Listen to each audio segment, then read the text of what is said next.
Ça discute entre Christophe et Joss.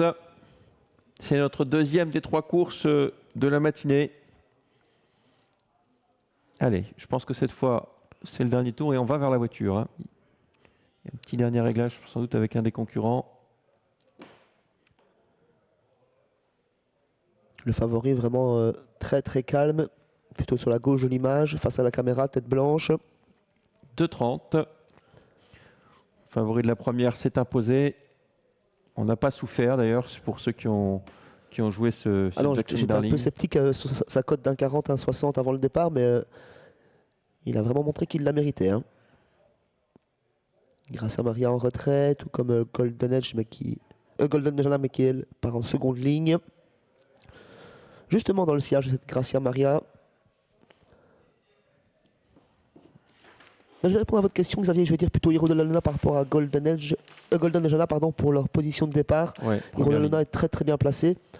Golden Edge derrière Gracia Maria, qui n'est pas forcément la plus grande des débouleuses. C'est pas forcément un avantage car elle est très rapide. Hein, Golden Dejana derrière la voiture, qu'elle soit en première ou en deuxième ligne, elle est capable d'être très rapidement dans le groupe de tête. Mais voilà, le cheval qui part devant elle n'est pas une grande débouleuse. Honneur de la cote en retrait. Le favori plaqué à la voiture.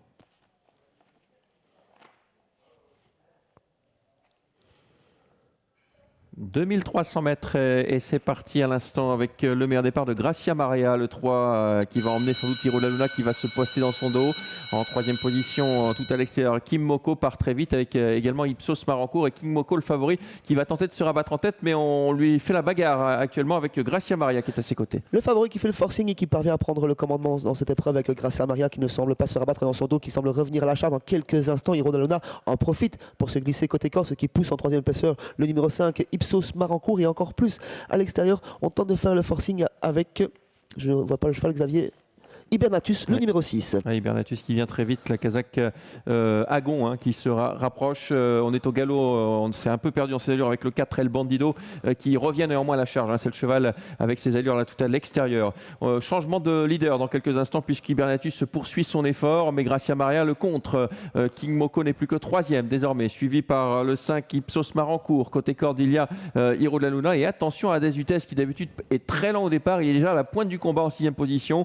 On retrouve également côté corps Golden Edge. Parmi les derniers, il y a Honneur de la Côte, le 8, avec également le numéro 13, Harley Durafé, et le 4, El Bandido. Après avoir laissé faire le favori, elle revient au commandement. C'est Gracia Maria, accompagnée par Hibernatus. On reprend devant les tribunes, ce dont profite Golden Dejana et El Bandido pour quitter l'arrière-garde. En 4e position, c'est toujours Ipsos Marancourt, Adès Dutaïs qui est plutôt au centre du peloton, flanqué à son intérieur du numéro 2, Hiro de la Luna. Changement de leader à nouveau. Hibernatus prend le commandement, accompagné par Golden Dejana à présent. Ouais, et Kimoko se retrouve un peu englué dans le peloton là, parce qu'il y a plusieurs relais. Regardez, il est maintenant sur une 3e ligne, le grand favori. On est à 1000 mètres du but avec Hibernatus qui a l'avantage. Golden Dejana met son clignotant et vient en 2e position. Ensuite, on retrouve Gracia Maria qui est 3e, suivi encore par le numéro 5 Ipsos Marancourt, le 7 King Moko englué le long de la corde avec à son extérieur Adès Dutès qui n'a rien fait du parcours, qui sont l'heure du gaz, suivi encore par un autre favori, Hiro de la Luna, qui lui aussi est dans la boîte. Personne ne peut venir en 3e position et on roule toujours en tête avec Hibernatus qui a pris le commandement. Golden Dejana qui l'accompagne, Adès Dutès qui met une banderille dans la ligne d'en face comme à ses plus beaux jours. On fait la corde avec Hiro de la Luna.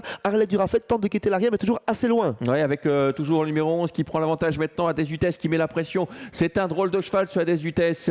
Il est capable de gagner cette course à très belle cote. 2 concurrents qui s'échappent. En 3e position, il y a Ipsos Marancourt, le 7 King Moko qui sort enfin de la corde. On est très au large avec Harley Durafé qui vient alors qu'on est au galop également avec Golden Age. Golden Dejana mais Adès Dutès sur ses basques. Ces deux-là sont détachés de King Moko. Hibernatus fautif dans le dernier virage. Ipsos Marancourt pour les places, tout comme le numéro 2 Hiro de la Luna. L'ultime à droite avec toujours le 11 qui a l'avantage Golden Dejana, mais Adès Dutès qui met la pression. Adès Dutès, Golden Dejana, Adès Dutès qui va gagner cette course. Golden Dejana est 2e avec le numéro 7 King Moko 3e. Le 10 Adès Dutès, sa très belle cote, va gagner la 2e place tout à la fin pour le 2 qui finit fort. La 3e place pour le 7, la 4e place pour le 11.